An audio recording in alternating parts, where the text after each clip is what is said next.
नमस्कार, मैं हूं पंकज कुमार। इस खास पेशकश में मैं आपके सामने ऐसी जानकारी देने जा रहा हूं जो आपके लिए बेहद उपयोगी हो सकता है। क्योंकि माध्यम मैं जरूर होऊंगा, माध्यम TV9 जरूर होगा, लेकिन उस जानकारी को देने वाले जो शख्सियत हैं वो बड़े ही नामचीन हैं। उनका एक्सपर्टीज गजब का है। उन्होंने 1500 ऑपरेशन ऐसा किया है जिसको आजकल रोबोटिक सर्जरी कहते हैं। तो समझ लीजिए कि रोबोटिक सर्जरी में भी जिसे 1500 ऑपरेशन करने का अनुभव हो वो कितना जानकार होगा, उसका अनुभव किस तरह का होगा। अगर मैं पढ़ाई लिखाई की बात करूं तो बहुत सारी डिग्री उन्होंने विदेश से ली है और इसके बारे में मैं आपको बताता रहूंगा। पर आप समझ लीजिए कि अगर आपके जोड़ों में दर्द है, आपके कंधे में दर्द है, आपके नी में दर्द है, आप कंफ्यूज्ड हैं कि भाई कैसे ऑपरेशन कराएं, क्या वो मैन मेड ऑपरेशन हो, क्या रोबोट से ऑपरेशन हो, किस डॉक्टर के पास जाएं, क्या मेरी बीमारी खत्म होगी या नहीं होगी, क्योंकि बहुत तरह की भ्रांतियां हैं। एक बार हड्डी में फंसे आप ठीक नहीं होंगे, आप एक बार जोड़ों में फंसे इसका कोई इलाज नहीं होगा। पर यकीन मानिए मेरे साथ जो डॉक्टर हैं वो आपके हर परेशानी का इलाज बता देंगे। और मेरे साथ जो डॉक्टर हैं वो आपकी नाउम्मीदी को उम्मीद में तब्दील कर देंगे। मेरे साथ जो डॉक्टर हैं वो आपके कंफ्यूजन को कॉन्फिडेंस में बदल देंगे। इसलिए मैं ज्यादा समय नहीं लूंगा।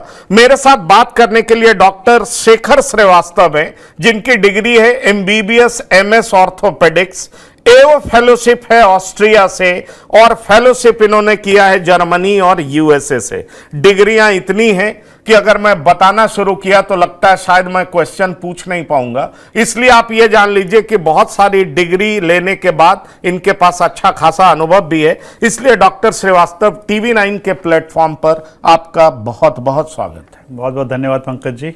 और आपका जो इंट्रोडक्शन है बहुत ही ज़बरदस्त है, लेकिन मैं यही कहना चाहूँगा कि इन डिग्रियों का कोई अर्थ नहीं है जब तक कि आप खुद एक्सपीरियंस आपका उसमें ना हो, जब तक कि आप पेशेंट की परेशानी समझ के उसका इलाज न करें, और उससे जो आप सीखते हैं वो इन डिग्रियों से कहीं ज़्यादा बढ़ के होता है। नहीं, इसीलिए मैंने सबसे पहले आपकी डिग्री बताने से पहले आपका अनुभव बताया, क्योंकि डॉक्टर और वकील अनुभवी ना हो और खासतौर पर जर्नलिस्ट भी अनुभवी ना हो, उसके बाल कुछ पके हुए दिखाई नहीं दे तो लोग गंभीरता से लेते नहीं।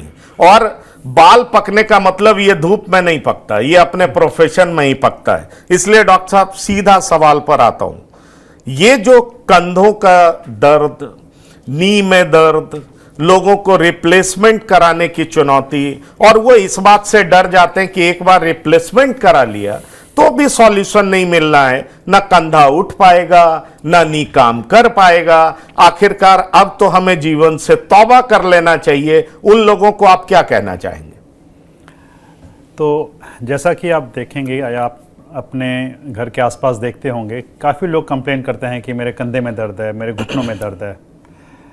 तो इसके पीछे सबसे पहले ये जानना ज़रूरी होता है कि इन दर्दों का कारण क्या है।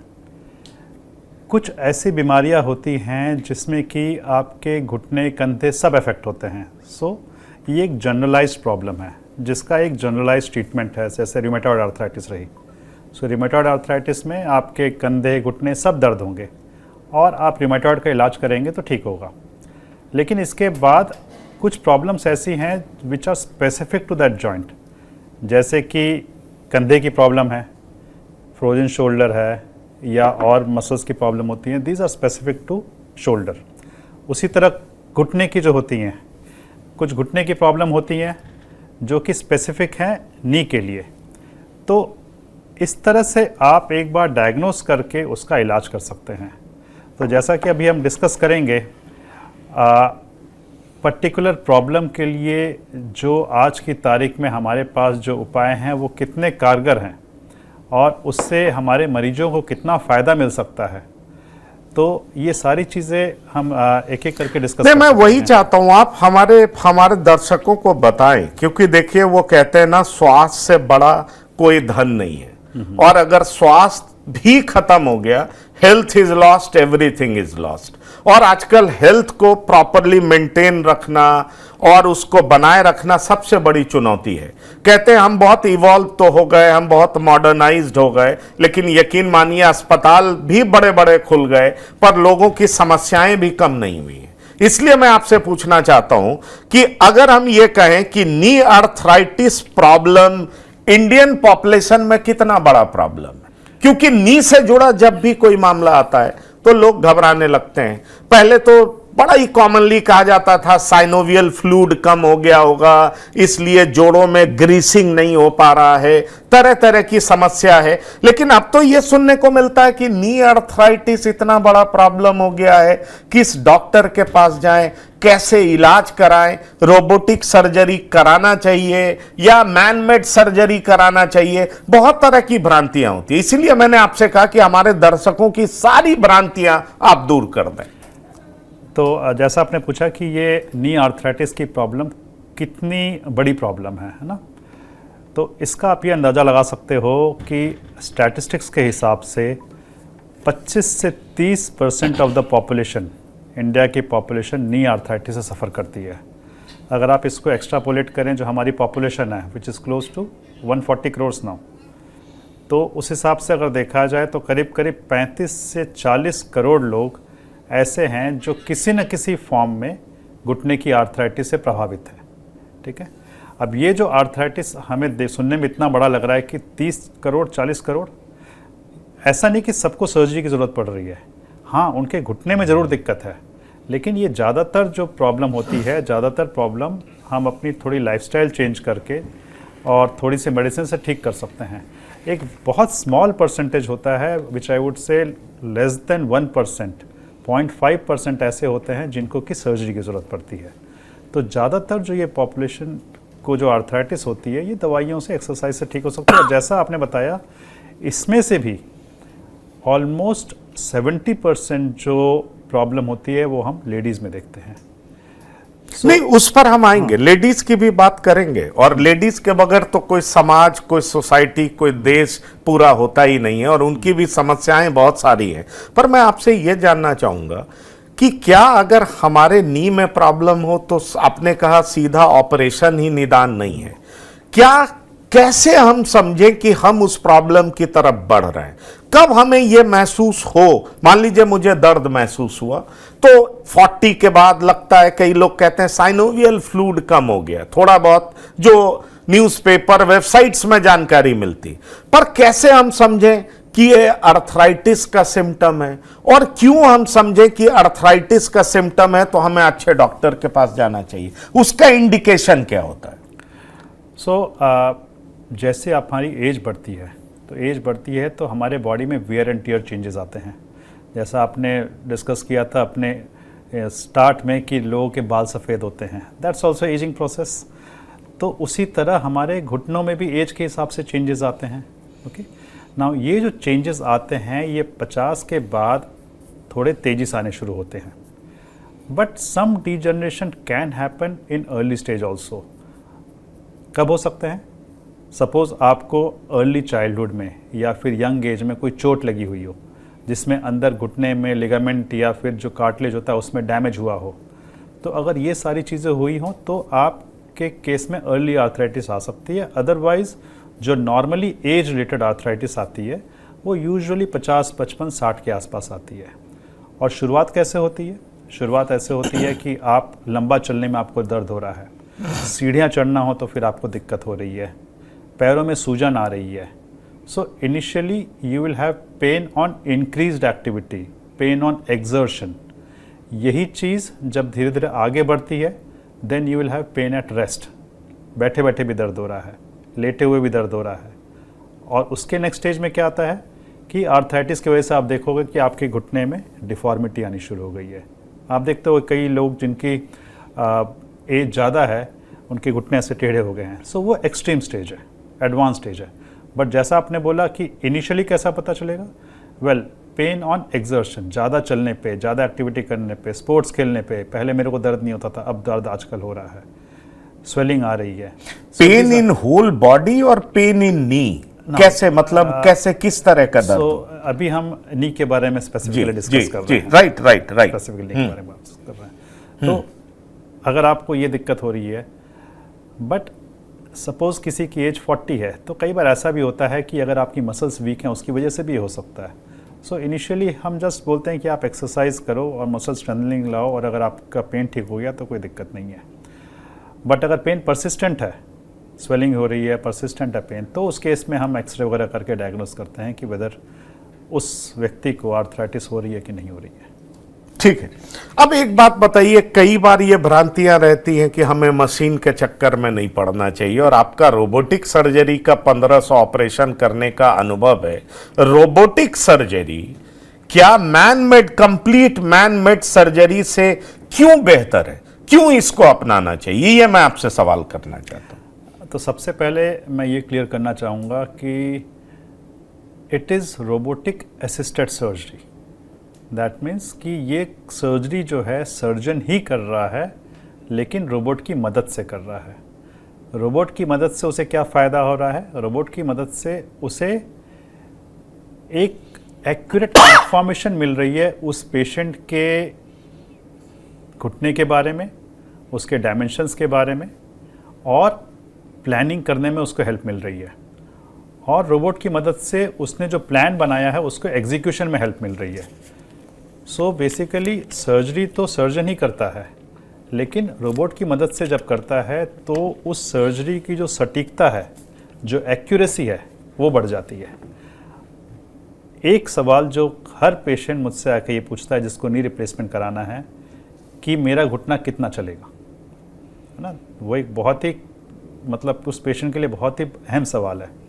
और हमारा भी जो एम है ये क्या रहता है कि जो हम नी रिप्लेसमेंट करें उसमें पेशेंट की परेशानी दूर हो, चलना फिरना ठीक हो जाए, दर्द ख़त्म हो जाए, प्लस ये इसकी लाइफ लॉन्ग चले। नहीं, पर सवाल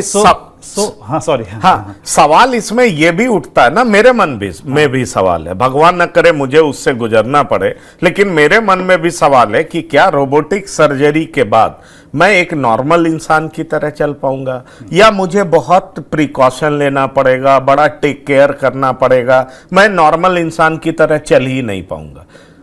सच्चाई क्या है वो बता दीजिए। बिल्कुल ठीक पूछा आपने। So first of all, a replaced knee can never match a natural knee. Okay? तो कोई भी बोले कि नहीं घुटना चेंज होने के बाद मेरा घुटना जो मैं अपने प्राइम में था, 20 साल में था, 25 साल में था, वो हो जाए, वो नहीं हो सकता है ना। आपको बड़ा क्लियर रखना है कि आपके नी रिप्लेसमेंट का गोल क्या है। नी रिप्लेसमेंट यंग लोगों में तो होते नहीं है, 60, 65, 70 में होते हैं। तो हमारा जो एम ये रहता है कि पेशेंट का दर्द ख़त्म हो जाए, पेशेंट अपनी एक्टिविटी ऑफ डेली लिविंग, जिसमें क्या आ गया, आपका स्नान करना हुआ, बाहर थोड़ा घूमना फिरना हुआ, सीढ़ियाँ चढ़ना उतरना हुआ, घूमने फिरने जाना है, ड्राइव करना है, ये सब एक्टिविटी ऑफ डेली लिविंग बिना कोई दर्द के कर सके, और माइल्ड स्पोर्टिंग एक्टिविटी परस्यू कर सके। माइल्ड स्पोर्टिंग एक्टिविटी में आपका क्या आ गया, स्विमिंग हो गई, ब्रिस्क वॉकिंग हो गई, साइकिलिंग हो गई, अगर आप गोल्फ खेलना चाहते हो गोल्फ खेल लो, तो ये सारी चीज़ें अलाउड हैं। लेकिन आप सोचो कि मैं क्रिकेट खेल लूँ, फुटबॉल खेल लूँ, बैडमिंटन खेल लूँ, नहीं, वो चीज़ नहीं अलाउड है। सो ये सारी एक्टिविटी आपको नी रिप्लेसमेंट के बाद अलाउड है। एक चीज़ अक्सर जो बोलते हैं, हम भी बोलते हैं पेशेंट को, कि नीचे नहीं बैठना है, ज़मीन पे आलथी मालथी पार्क नहीं के बैठना है, उकड़ो होकर नहीं बैठना है।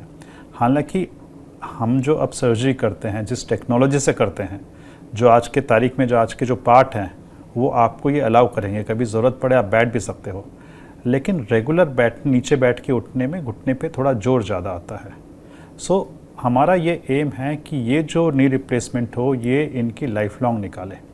तो इसीलिए हम बोलते हैं कि कभी ज़रूरत हो तो बैठ जाइए, अदरवाइज ये एक्टिविटी आप अवॉइड करिए। तो मुझे लगता है मैं दर्शकों को और थोड़ा सिंप्लीफाई करके बता दूं कि अगर आपने नी रिप्लेसमेंट कराया तो आप यकीन मानिए, और वो भी ऐसे डॉक्टर से कराया जिनका इतना अनुभव है, तो आप यकीन मानिए आप नॉर्मल जिंदगी तो जी सकते हैं, आप पेनलेस जिंदगी, दर्द रहित जिंदगी तो जी सकते हैं, आप नॉर्मल वॉक कर सकते हैं, ब्रिस्क वॉक कर सकते हैं। लेकिन अगर आप ये सोचते हैं कि 20 साल की उम्र की तरह आप जो है बैडमिंटन जंप करके खेलेंगे, फुटबॉल घंटों खेलेंगे, वो संभव नहीं है। और वो बड़ी ही ईमानदारी से डॉक्टर श्रीवास्तव आपके सामने बता रहे हैं कि कैसे अपनी जिंदगी के बारे में आपको ख्याल रखना है, कैसे अपनी जिंदगी को बेहतर बनाना है और कैसे दर्द रहित जिंदगी आप जी सकते हैं और आप उसको एंजॉय कर सकते हैं। तो ये एक जो बड़ा ही सीधा सा आंसर इन्होंने दिया है कि दर्द रहित जिंदगी, पेनलेस जिंदगी आप 60-70 साल के उम्र में भी, क्योंकि जब आप सोते हैं तो भी दर्द करता है, आप थोड़ा भी मूव करते हैं आपको पेन होता है, लाइफ बोरिंग लगने लगता है, लाइफ बर्डनसम लगने लगता है। और अगर आप इससे दूर जाना चाहते हैं, इससे अलग हटना चाहते हैं, वापस जवानी जैसी जिंदगी पाना चाहते हैं, तो आप रोबोटिक सर्जरी करा सकते हैं, क्योंकि यह सर्जरी विद एक्यूरेसी होता है, यह विद प्रिसीजन होता है। इसलिए जो थोड़ा बहुत माइनर मिस्टेक की गुंजाइश होती है उसके चांसेस नहीं के बराबर हो जाते हैं। एम आई राइट डॉक्टर? आपने नटशेल में बहुत अच्छा बता दिया है, एग्जैक्टली यही है। इनफैक्ट हम हमेशा पेशेंट को ये बोलते हैं कि नी रिप्लेसमेंट सर्जरी जो है, this is not a life saving surgery, this is to improve your quality of life. तो ये एक सर्जरी है जिससे आपकी quality of life drastically change हो जाती है। लेकिन पेशेंट की कई बार ये एक्सपेक्टेशन होती है कि मैं उसके बाद सब कुछ कर पाऊंगा, लेकिन जैसा आपने बताया कि विगरस एक्टिविटी वो चीज़ नहीं अलाउड होती है, उसके अलावा आप सब कुछ कर सकते हो। ठीक है, अब मेरा अगला सवाल है, ये प्रॉब्लम महिलाओं में ज्यादा देखा जाता है। अगर पुरुषों की तुलना में महिलाओं की बात करें तो महिलाओं में ज्यादा देखा जाता है। क्या ये इसी सब कॉन्टिनेंट में ऐसा होता है या अक्रॉस द वर्ल्ड ये होता है कि महिलाओं में ज्यादा प्रॉब्लम होता है, पुरुषों में कम होता है, और इसकी वजह क्या होती है? हमारे सब कॉन्टिनेंट में ये प्रॉब्लम थोड़ी ज़्यादा है, स्पेशली इंडियन सब कॉन्टिनेंट में नी आर्थराइटिस। मैं कहीं पढ़ रहा था, मैं आपसे सवाल करने से पहले मैं भी कुछ रिसर्च कर रहा था, तो मुझे पता लगा कि इंडियन सब कॉन्टिनेंट में ये ज्यादा प्रॉब्लमेटिक है, ये ज्यादा प्रॉब्लम इंडियन सब कॉन्टिनेंट में ये ज़्यादा प्रॉब्लम है। तो मैं दोनों चीज़ पाता हूँ कि महिलाओं में क्यों ज़्यादा है और फिर इंडियन सब कॉन्टिनेंट में क्यों ज़्यादा है। तो महिलाओं में ज़्यादा होने का रीज़न 2-3 रीज़न है। एक तो बायोलॉजिकल फैक्टर है, biological factor in the sense कि as we know that women में थोड़े हार्मोनल चेंजेस होते हैं, मेनोपॉज होता है, तो जो ईस्ट्रोजन हार्मोन है वो बेसिकली जॉइंट के लिए प्रोटेक्शन का काम करता है, और आफ्टर मेनोपॉज ईस्ट्रोजन कम हो जाता है, तो एक उससे थोड़ा जॉइंट डैमेज ज़्यादा होता है। सेकेंडली फीमेल्स में, फिर से मैं क्लियर कर दूं, डॉक्टर जिस हार्मोन की बात कर रहे हैं वो महिलाओं में हार्मोन होता है जिसको एस्ट्रोजन कहते हैं, प्रोनाउंस डॉक्टर अलग तरीके से कर रहे होंगे, और पुरुषों में एंड्रोजन्स होता है। एम आई राइट? तो जो महिलाओं में एस्ट्रोजन हार्मोन्स होता है वो मेनोपॉज के बाद, यानी मासिक धर्म जब बंद होता है, तो इस हार्मोन्स का रिलीज नहीं के बराबर या कम हो जाता है, और उस वजह से महिलाओं में ये समस्याएं ज्यादा हो जाती हैं। आप आगे बताएं। दूसरा ये है कि जो लेडीज में कार्टिलेज का वॉल्यूम जो होता है वो भी थोड़ा कम होता है, उसकी वजह से भी होता है, और कुछ बॉडी स्ट्रक्चर भी फीमेल में ऐसा होता है कि घुटने पे थोड़ा जोर ज़्यादा आता है। तो ये तो बायोलॉजिकल फैक्टर्स हैं। दूसरा फैक्टर आता है आपका social factor. Social factor is very important with respect to arthritis in Indian subcontinent, क्योंकि आपको पता है कि हमारे देश में जो न्यूट्रिशन पार्ट है, स्पेशली फीमेल का न्यूट्रिशन पार्ट थोड़ा सा लैकिंग है। सो स्पेशली हमारे डाइट में प्रोटीन और कैल्शियम जो होना चाहिए वो थोड़ा कम होता है, तो उसकी वजह से फीमेल्स में osteoarthritis as well as osteoporosis दोनों ज़्यादा पाया जाता है। तो इसकी वजह से भी फीमेल्स में हम देखते हैं कि आर्थराइटिस थोड़ी सी मैं आता हूं, मैं ऑस्टियोपोरोसिस और ऑस्टियोआर्थराइटिस के बारे में भी बात करूंगा, पर आप ये बताइए कि फीमेल्स में भी आपने कहा प्रोटीन्स फीमेल्स कम लेती हैं या कैल्शियम कम खाती हैं, और खासतौर पर इंडियन पॉपुलेशन में ये ज्यादा देखा गया, आप ये कहना चाह रहे हैं, राइट? यस, मैं आपसे ये सवाल पूछना चाहूंगा कि बहुत सारे लोग हमने देखा है कि फीमेल्स ज्यादा रिलीजियस होती हैं, बहुत लोग नॉनवेज नहीं खाते हैं, और ये एक बात कही जाती है कि अगर आप नॉनवेज नहीं खाएंगे तो आपको विटामिन B12 तो नहीं मिलेगा, साथ ही साथ आपको प्रोटीन भी नहीं मिलेगा।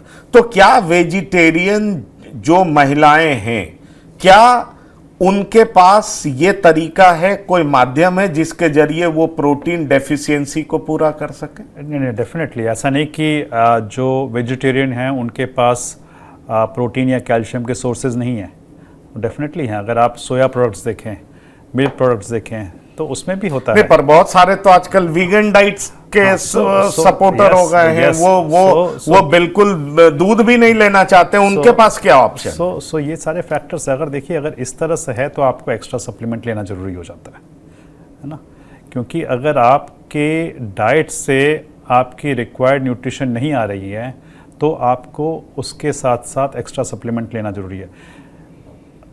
हम जब ऑस्टियोपोरोसिस पे बात कर रहे हैं तो ये जानना ज़रूरी है कि हमारा जो स्पेशली लड़कियों में जो पीक बोन मास होता है वो 30 साल की उम्र में पहुंच जाता है। दैट मीन्स 30 इयर्स में किसी भी लेडी का बोन में सबसे ज़्यादा बोन मास होता है और उसके बाद से वो धीरे धीरे नीचे ही जाता है। तो इसीलिए बहुत ज़रूरी है कि जो टीनेज गर्ल्स हैं, जो 20s में हैं, उनको उस समय कैल्शियम, साथ में विटामिन डी, प्रोटीन और एक्सरसाइज करके अपना पीक बोन मास मैक्सिमम रखना है, सो दैट कि बाद में उसका फ़ायदा मिलता रहे। ऐसा नहीं है कि बाद में आप नहीं कर सकते, लेकिन बायोलॉजी के हिसाब से पीक बोन मास आपका 30 की उम्र में पहुंच जाता है।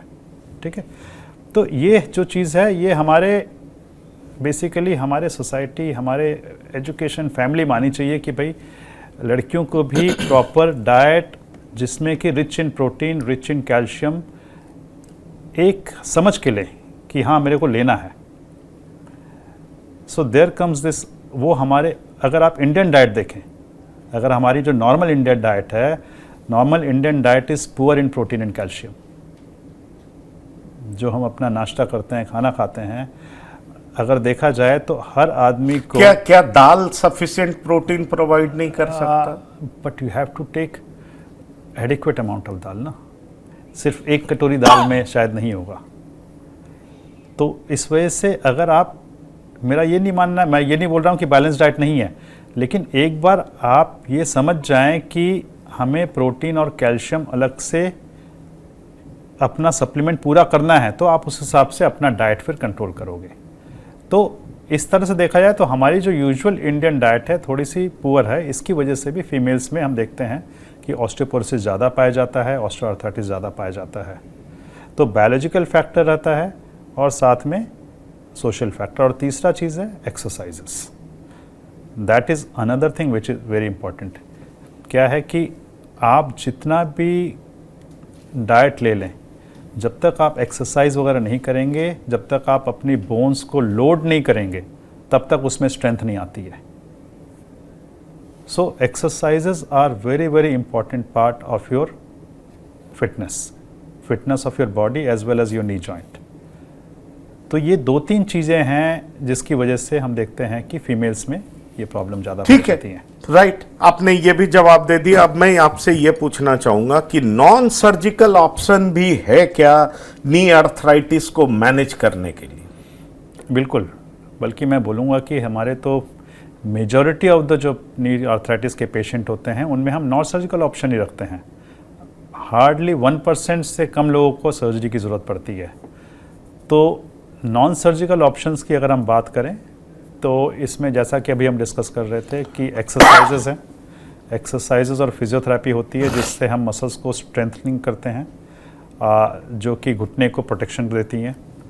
इसके अलावा कुछ सप्लीमेंट्स होते हैं कार्टिलेज के लिए, वो दिए जाते हैं। कैल्शियम और विटामिन डी चेक करते हैं, अगर वो कम है तो उसको हम पूरा करते हैं। और कई केसेस में ये भी होता है कि जैसे कि आपने देखा होगा एल्डरली लोग नी कैप लगा के घूम रहे हैं, नी ब्रेस लगा के घूम रहे हैं, उससे भी जॉइंट पे लोड कम आता है और आराम आता है। सो अब सपोज़ उनको थोड़ा सा पेन है, लेकिन अगर वॉक पे जाना है और नी कैप लगा के चल दिए, ऑर्थोसिस लगा के चल दिए, तो उनका काम चल रहा है। इसके अलावा इंजेक्शंस भी हैं घुटने की आर्थराइटिस के लिए, तो उससे भी काफ़ी आराम आ जाता है। तो ऑलमोस्ट आप ये मान के चलिए कि 95% लोग तो नॉन सर्जिकल ऑप्शन से ही ठीक हो जाते हैं।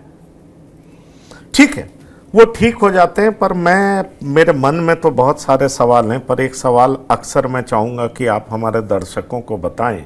आपने 1500 ऑपरेशन किए और वो नी रोबोटिक सर्जरी आपने किया, अब ऑब्वियसली आपने सर्जरी किया होगा तो एक्सट्रीम केस ही होगा, क्योंकि वो लास्ट ऑप्शन होगा, तभी आपने सर्जरी ऑप्ट किया होगा।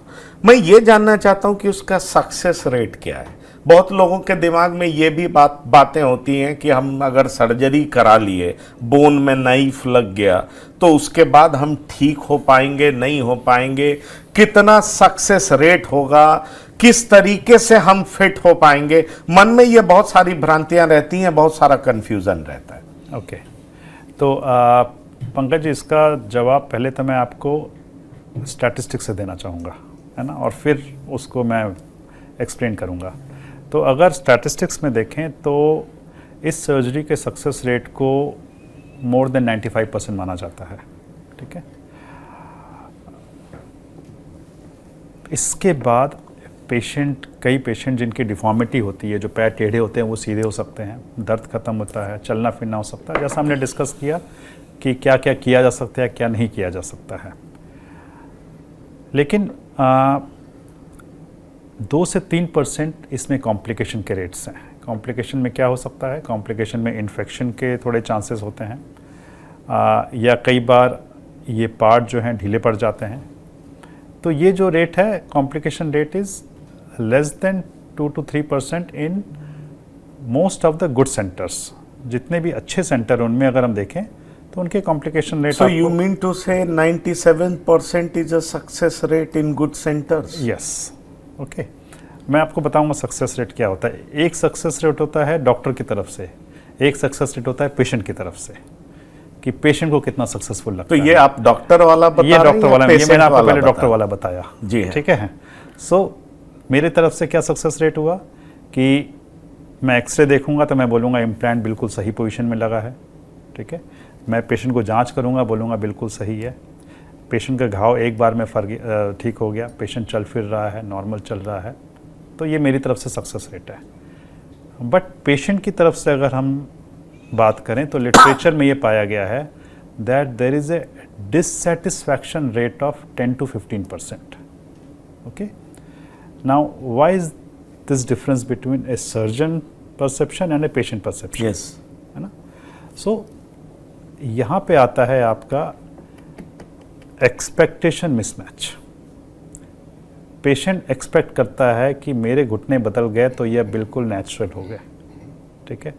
हम उनको ये बताते हैं कि आपके घुटने आज की तारीख में, अगर आप 30 साल की उम्र में थे, आपके घुटने अगर 100 थे, आज की तारीख में ये 30 हैं, सर्जरी के बाद ये 90 पहुँचेंगे, 100 नहीं पहुँचेंगे, ठीक है। पर अक्सर ये होता है कि पेशेंट को वो 100 से 90 दिखता है, उसको ये नहीं दिखता है कि मैं 30 से 90 पहुँचा हूँ। सो दैट एक्सपेक्टेशन मिसमैच जो होता है, उसकी वजह से कई बार पेशेंट ये होता है। प्लस उसके साथ ये भी है कि कई बार पेशेंट की ऑस्टियोपोरोसिस होती है, कई बार थोड़ी स्टिफनेस भी हो जाती है, और उस तरह से डिज़ायर्ड रिजल्ट इतने नहीं आ पाते हैं। बट ओवरऑल अगर देखें, on an average I would से 90 to 95% इसका सक्सेस रेट है। बिल्कुल।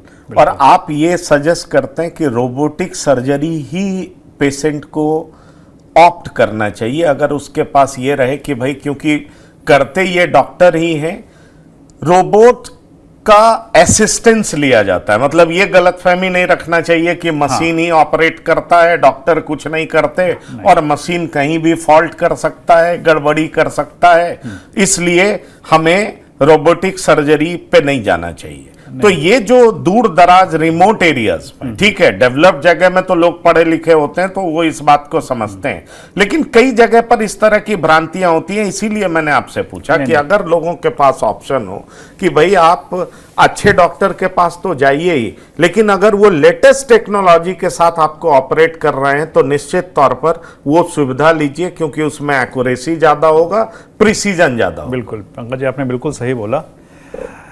देखिए क्या है कि हर फील्ड में टेक्नोलॉजी तो आगे ही बढ़ रही है ना, और आप टेक्नोलॉजी को कैसे यूज़ कर रहे हैं वो मैटर करता है, ठीक है। सो ये चीज़ बिल्कुल क्लियर है कि सर्जरी जो है आपकी सर्जन ही करता है, वो रोबोट की मदद से आपकी सर्जरी और एक्यूरेट तरीके से करता है। उससे फ़ायदा आपको क्या होता है, अगर आपके जो इम्प्लांट हैं, है ना, अच्छा, कई पेशेंट ये भी पूछते हैं कि भाई रिप्लेसमेंट सर्जरी है क्या आप घुटने निकाल के नया लगाते हो? सो वो नहीं होता है। आपके सपोज़ ये घुटने की लाइनिंग ख़राब हो गई है, हम उसको शेप दे के उसके ऊपर कैप बैठाते हैं, उसी को रिप्लेसमेंट बोलते हैं। सो बेसिकली हम रीसर्फेस कर रहे हैं। तो जो रोबोट है वो हमें इस इम्प्लांट को प्रॉपर पोजीशन में बैठाने में हेल्प कर रहा है। अगर आपके इम्प्लांट एकदम प्रॉपर तरीके से बैठे हैं तो आपकी रिकवरी भी फास्ट होगी, आपका पेन भी कम होगा, और सबसे बड़ी बात है कि ये इम्प्लांट चलते लंबे समय हैं, इनकी जो लॉन्जिविटी है वो बढ़ जाती है। सो इसीलिए इसका यूज़ हम करते हैं रोबोट का, क्योंकि हम आपके पैरों में जो टेढ़ापन आ गया है वो सब का कैलकुलेशन अच्छे से कर पाते हैं, उसको सीधा कैसे करना है, इम्प्लांट को किस एंगल में लगाना है, ये सारी इन्फॉर्मेशन हमें रोबोट से ज़्यादा अच्छे से मिल पाती है। और उसकी मदद से हम आपका जो इम्प्लांट है और प्रॉपर पोजीशन पे और एक्यूरेसी से बैठा पाते हैं, ताकि आपकी रिकवरी भी फास्ट हो और ये जो इम्प्लांट है ये लंबे समय चले भी। एक बात अक्सर होती है, क्योंकि आजकल आप देखें इंडिया को ये भी कहा जाता है डायबिटीज कैपिटल बन चुका है, तो जो बहुत सारे पेशेंट डायबिटिक हैं और उनको ये रोबोटिक सर्जरी की जरूरत पड़ती है, तो ये भी कहा जाता है कि जो ऑर्थोपेडिशियन होते हैं वो ऐसे स्ट्रॉन्ग मेडिसिन देते हैं और जिस वजह से उनका डायबिटीज बहुत बुरे तरीके से प्रभावित होता है। ये सारी भ्रांतियां, इसलिए मैं आपसे ये सवाल कर रहा हूं। तो आप ऐसे पेशेंट को क्या कहना चाहेंगे जो डायबिटिक हैं, उनको अगर इसकी जरूरत है तो क्या उन्हें ये ऑप्ट करना चाहिए? क्या उनका डायबिटीज का जो संतुलन है वो बिगड़ सकता है, या इस तरह की मेडिसिन जो आप उनको ऑपरेशन के बाद, पोस्ट ऑपरेशन, प्री ऑपरेशन जो प्रोवाइड करते हैं, क्या उसका साइड इफेक्ट उनके शरीर में दिखाई पड़ सकता है? नहीं, आपने जो बहुत ही एक वेरी इंपॉर्टेंट क्वेश्चन, बिकॉज जैसा आपने बोला India is the diabetes capital और हमारी ऑलमोस्ट 30% पॉपुलेशन डायबिटीज़ की शिकार है। और जो आप बोल रहे हैं ये सिर्फ भ्रांति नहीं, इसमें थोड़ी सच्चाई भी है। तो डायबिटीज़ के पेशेंट में we have to be extra careful. सबसे पहले हम ये बोलते हैं कि ये सर्जरी सिर्फ घुटने के लिए नहीं हो रही है, सिर्फ आपके पैरों के लिए नहीं हो रही है, ये आपकी टोटल लाइफस्टाइल के लिए हो रही है। तो इसलिए ज़रूरी है कि आप अपनी लाइफस्टाइल भी चेंज करो। तो शुगर कंट्रोल बहुत ज़रूरी है। जैसा आपको पता है कि वो HbA1c 3 महीने का एवरेज जो देखा जाता है, तो वी एंश्योर कि ये जो इनका 3 महीने का एवरेज है वो एक पर्टिकुलर लेवल से नीचे है, तभी हम करते हैं। और अगर वो नहीं है तो हम उनको ये बोलते हैं कि आप अपना डाइट कंट्रोल करो, एक्सरसाइज करो, अपने फिजिशियन की सलाह लो, ताकि आपका शुगर कंट्रोल रहे, और उसके बाद ही हम ये सर्जरी करेंगे। अदरवाइज़ आपकी सर्जरी में कॉम्प्लिकेशन होने के चांसेस हैं। सर्जरी के बाद definitely because of any stress sugar बढ़ता है। उसको भी कंट्रोल करने के लिए हम तैयारी रखते हैं। We are always this is always a team work. Surgery is always a team work, है ना। मैं सिर्फ एक पार्ट हूँ, मेरे साथ फिजिशियन, फिजियोथेरापिस्ट, एनेस्थेटिस्ट और डाइटिशियन सब इन्वॉल्व रहते हैं to give a good result. तो कोई भी डायबिटीज़ पेशेंट होता है उसमें हम एक्स्ट्रा प्रिकॉशन लेते हैं। वी इंश्योर कि उनका शुगर कंट्रोल में है, उनकी दवाइयाँ उसी हिसाब से मॉडिफाई की जाती हैं, डाइटिशियन उसी हिसाब से लगते हैं। प्लस पेशेंट को हम बार बार ये बता के करते हैं कि देखिए आपकी सर्जरी तो हो रही है, लेकिन आगे भी चल के आपको अपना शुगर कंट्रोल रखना है, क्योंकि शुगर के पेशेंट जो हैं उनमें इन्फेक्शन होने का खतरा ज़्यादा रहता है। डॉक्टर साहब, मैं आपसे 2 सवाल और करना चाहूँगा। अक्सर लोग ब्लड प्रेशर के भी शिकार होते हैं उस उम्र में जिस उम्र में इसकी ज़रूरत पड़ती है। तो चाहे वो ब्लड प्रेशर से पीड़ित हों, चाहे किसी अंग में कैंसर से पीड़ित हों, और उनको भी रोबोटिक सर्जरी की ज़रूरत है। वो आपके पास आते हैं और आप कहते हैं कि रोबोटिक सर्जरी की ज़रूरत है। क्या उनको ये ऑप्ट करना चाहिए? उनके लिए भी सामान्य तरीके से रोबोटिक सर्जरी हो सकता है, उनका भी नी रिप्लेसमेंट हो सकता है, उनका भी सोल्जर रिप्लेसमेंट हो सकता है जहां पेन है, आर्थराइटिस है। क्या संभावनाएं हैं, जरा हमारे दर्शकों को बता दीजिए। तो सारे पेशेंट जिनमें कि हम नॉर्मल रिप्लेसमेंट कर सकते हैं, उनमें हम रोबोटिक भी कर सकते हैं, और बल्कि अच्छे से कर सकते हैं और अच्छे रिजल्ट उसमें आ सकते हैं। ओनली कंडीशन जहाँ पे हम रोबोटिक की बजाय कन्वेंशनल रीड रिप्लेसमेंट करना चाहेंगे, वो होता है अगर पेशेंट बहुत ही ज़्यादा ऑस्टियोपोरोटिक है, अगर उनकी हड्डियाँ बहुत ज़्यादा कमज़ोर हैं, उस केस में हम रोबोटिक सर्जरी थोड़ी सी अवॉइड करते हैं, क्योंकि उसमें थोड़े से फ्रैक्चर के चांसेस ज़्यादा होते हैं। उसके अलावा बाकी कोई भी कंडीशन जिसमें कि रिप्लेसमेंट की ज़रूरत है, उसमें रोबोटिक सर्जरी ज़्यादा अच्छे तरीके से काम करती है। चलिए, ये बहुत महत्वपूर्ण सवाल, मैं कहूँगा जवाब, इंफॉर्मेशन डॉक्टर साहब ने दिया है आप सब तक, कि जिन लोगों में ओस्टियोपोरोसिस एक्सट्रीम कंडीशन में उनकी हड्डियां टूट सकती हैं, वहां पर रोबोटिक सर्जरी अप्लाई नहीं किया जाता है। पर आजकल ऑस्टियोपोरोसिस के लिए भी टाइम टू टाइम इंजेक्शन देते हैं। हाँ, अगर वो इंजेक्ट करके और ये देखा जाए कि उनकी कंडीशन ठीक है, तो फिर हम क्या रोबोटिक सर्जरी के लिए जा सकते हैं? हाँ, बिल्कुल कर सकते हैं, वो चीज़ जा की सकते हैं। हाँ। मेरा अंतिम सवाल, कुछ और मैसेज देना चाहेंगे? युवाओं में भी हड्डी को लेकर के बहुत सारी समस्याएं बढ़ रही हैं। ये 40, 50, 60 की तो बात हम कर रहे थे, पर हमारा डाइट इस तरह का हो चुका है कि बहुत सारे युवा भी आते हैं, वो झुक जाते हैं, उनके कमर में प्रॉब्लम है, उनके नी में प्रॉब्लम है, उनके शोल्डर में प्रॉब्लम है, वो पालथी मार के ढंग से बैठ भी नहीं सकते। इसका मतलब कहीं ना कहीं नी में प्रॉब्लम है। तो आखिरकार उनमें प्रॉब्लम है तो कम उम्र में हो क्यों गया? और कम उम्र में हो क्यों गया? तो क्या हमारा सीडेंटरी लाइफस्टाइल, खाने का स्टाइल, क्या ऐसा बदल गया है, या कोई जेनेटिक चेंज हो रहा है जिस वजह से बहुत सारे यंग पेशेंट आपको मिलते होंगे, कई सारे हॉस्पिटल्स में जाते हैं? तो मुझे लगता है जरा युवाओं के लिए भी एक मैसेज दे दीजिए और सच्चाई बता दीजिए, उन्हें आईना दिखा दीजिए कि बाकी जिंदगी तुम स्वस्थ होकर जीना चाहते हो तो क्या सब छोड़ दो, क्या अपना लो, क्योंकि स्वास्थ्य ही नहीं रहेगा तो कुछ भी कमा लो, सब बेकार होगा।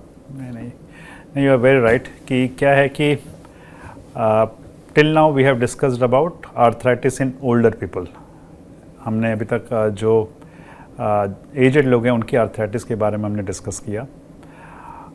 यंग लोगों में भी आजकल नी पेन, जॉइंट पेन पाए जाते हैं, और इसके ना दो वेरी डाइवर्स रीजन्स हैं। एक तो जैसा आपने बिल्कुल सही बताया कि sedentary lifestyle and improper diet. आज से 30 साल पहले हम अगर माल न्यूट्रिशन की बात करते थे, इसका ये मतलब होता था कि कम खाने को मिलता है ना, दुबला पतला एकदम सूखा सा बच्चा, गरीब आदमी, वैसा है। आज की तारीख में माल न्यूट्रिशन क्या है? ओबेसिटी, उल्टा हो गया है, ठीक है। और उसकी वजह से भी हमारे जॉइंट्स पे प्रेशर आते हैं, जॉइंट में इंजरी होती है और दिक्कत होती है। So weight control, proper exercises to maintain your muscles आपकी बॉडी के लिए बहुत ज़रूरी हैं, उनको प्रॉपर डेवलप करना, and proper diet. These 3 things are very essential. और आज की तारीख में you see the rise of obesity in children, which is a very but this problem is much more higher in America. America में तो हर दूसरा तीसरा आदमी मोटा है। Why should we follow America? America में हम देख रहे हैं हेल्थ केयर वहाँ को तो बिल्कुल कोलैप्स हो रहा है बिकॉज ऑफ दिस थिंग। और अगर हम अपनी हिस्ट्री देखें, अपना ट्रेडिशन देखें, हमारी डाइट और हमारी जो एक्टिविटी लेवल थी वो ख़राब हो रही है ना, because we are trying to follow them in taking all this junk food and everything. तो अगर हम एक प्रॉपर बैलेंस डाइट लें, हम अपनी एक्सरसाइज करें, अपना वेट कंट्रोल रखें, और साथ में बच्चों में तो सिर्फ if they just follow one sport, वो एक स्पोर्ट फॉलो करें, then also it's enough. But problem वही है कि जैसा आपने बोला sedentary lifestyle, so that all this things are contributing to joint pain. ये एक चीज़ है। दूसरा चीज़ भी ये पाया गया है कि आज की तारीख में फिटनेस के प्रति भी लोगों का काफ़ी एक्टिविटी बढ़ गई है। लोग काफ़ी जिम जाते हैं, स्पोर्ट्स करते हैं, लेकिन वहाँ भी अगर आप प्रॉपर तरीके से नहीं करें तो आपको इंजरी होने के चांसेस और जॉइंट पेन के चांसेस काफ़ी ज़्यादा होते हैं। इसको हम बोलते हैं ओवर यूज सिंड्रोम। लोग जाके 2-2, 3-3 घंटे जिम में बिताते हैं, which is not good. That also causes harm to your body. तो इसलिए बहुत ज़रूरी है कि आप पहले ये समझें कि आपकी बॉडी को क्या चाहिए। आप अपना वेट कंट्रोल रखें, प्रॉपर ट्रेनर के अंडर समझ के एक्सरसाइज करें या जस्ट एक स्पोर्ट्स खेलें, दैट विल बी अनफ। और अपना वेट कंट्रोल रखें। Prevention is always better than cure, ये हम कब से सुनते आ रहे हैं, but that holds true for young as well as elderly. तो बिल्कुल। और कोई मैसेज आप देना चाहेंगे हमारे दर्शकों को जो खास तौर पर आर्थराइटिस जैसी समस्याओं से जूझ रहे हैं और उनके मन में बहुत सारी भ्रांतियां हैं? तो मैं यही बोलना चाहूँगा, जैसा हमने डिस्कस किया कि आर्थराइटिस में कुछ चीज़ें जो हैं जो आपके कंट्रोल में नहीं है ना, दीज आर नॉन मॉडिफाइबल, जैसे कि एज बढ़ना, फीमेल सेक्स, जेनेटिक फैक्टर, ये सारी चीज़ आपके हाथ में नहीं है, आप कुछ नहीं कर सकते। But there are things which are under you, जो आपके कंट्रोल में है, जैसे कि एक्सरसाइज करना, वेट कंट्रोल करना, प्रॉपर न्यूट्रिशन लेना। आप ये सब चीज़ें करो तो आपकी आर्थराइटिस काफ़ी हद तक कंट्रोल में हो जाएगी। अगर आपको कोई आर्थराइटिस डेवलप हो भी गई तो भी ज़्यादातर चांसेस ये हैं कि आपको कोई सर्जरी की ज़रूरत पड़ेगी नहीं, आप दवाइयों से, एक्सरसाइज से ठीक रहोगे। और अगर आपको सर्जरी की ज़रूरत पड़ती भी है तो आज की तारीख में सर्जिकल टेक्नोलॉजी इतनी अच्छी हो गई है कि आपके जो इसके रिजल्ट्स आते हैं काफ़ी अच्छे होते हैं और अपनी जो normal day to day activity, अपनी नॉर्मल दिनचर्या है, बहुत अच्छे से कर पाओगे। जी हाँ, तो आपने सुना किस तरीके से डॉक्टर शेखर श्रीवास्तव, तो ये संत परमानंद हॉस्पिटल में कार्यरत हैं और जिस तरीके से इन्होंने आपको बड़े ही साफ गोई से यह बता दिया कि ओवर यूज आप करते हैं तो भी दिक्कत होगी और लेस यूज करते हैं तो भी दिक्कत होगी। और जिंदगी का फलसफा भी यही है कि मैक्सिमम यूज ओवर यूज करिएगा, excess of anything is bad. अगर आपको लगता है कि बहुत ज्यादा एक्सरसाइज कर लेंगे तो भी आप आर्थराइटिस के शिकार हो सकते हैं, और अगर आपको लगता है कि आराम करने से आप स्वस्थ रहेंगे, आप कोई स्पोर्ट्स नहीं फॉलो करेंगे, जंक फूड खाएंगे, यकीन मानिए तो भी आप इसके शिकार हो सकते हैं, क्योंकि आपका मसल्स मजबूत नहीं होगा, और मसल्स मजबूत नहीं होगा तो आपकी परेशानियां दिन ब दिन बढ़ती जाएंगी। और इसीलिए हम देखते हैं कि जो युवा हैं उनमें इन दिनों बहुत ज्यादा समस्याएं इसलिए आ रही हैं क्योंकि डॉक्टर साहब ने एक बड़ी अच्छी बात कही कि अगर आप सीडेंटरी लाइफस्टाइल फॉलो करते हैं, जंक फूड खाते हैं, कोई स्पोर्ट्स फॉलो नहीं करते, मतलब कोई एक गेम आप प्रॉपरली नहीं खेलते हैं, अपना टाइम अक्सर आप मोबाइल, टीवी पर बिताते हैं और कोई भी व्यायाम ढंग से नहीं करते और बैलेंस डाइट नहीं खाते हैं, तो यकीन मानिए कम उम्र में भी आपकी समस्याएं कई गुना बढ़ सकती हैं। और इस समस्या से निजात पाने के लिए अगर आप प्रॉपर मेडिकेशन लेते हैं, इनके तरह के well educated, well experience doctor से संपर्क करते हैं तो आपको इन समस्याओं से निजात मिल सकती है। इसलिए पहले तो आप ये फॉलो करिए, prevention is better than cure. ऐसी नौबत ही नहीं आने दीजिए कि आपको अस्पताल या किसी डॉक्टर के इर्द गिर्द घूमना पड़े, और अगर ऐसी नौबत आ भी जाए तो अच्छे से बीमारी को समझिए। जैसे ही इसके सिम्टम्स थोड़े भी दिखाई पड़ने लगे, आप फौरन एक्सपर्ट के पास जाइए और एक्सपर्ट जिस तरीके से आपको सलाह दे आप अपना इलाज कराइए। यकीन मानिए हर समस्या का समाधान है, क्योंकि एक्सपर्ट्स के पास एक्सपर्टीज भी है, उनके पास प्रॉपर जानकारी भी है। तो डॉक्टर शेखर श्रीवास्तव, आप हमारे साथ जुड़े, बहुत बहुत धन्यवाद और शुक्रिया। Thank you. तो इस खास कार्यक्रम में इतना ही। ताजा तरीन खबरों के लिए आप लगातार देखते रहिए TV9। धन्यवाद, नमस्कार।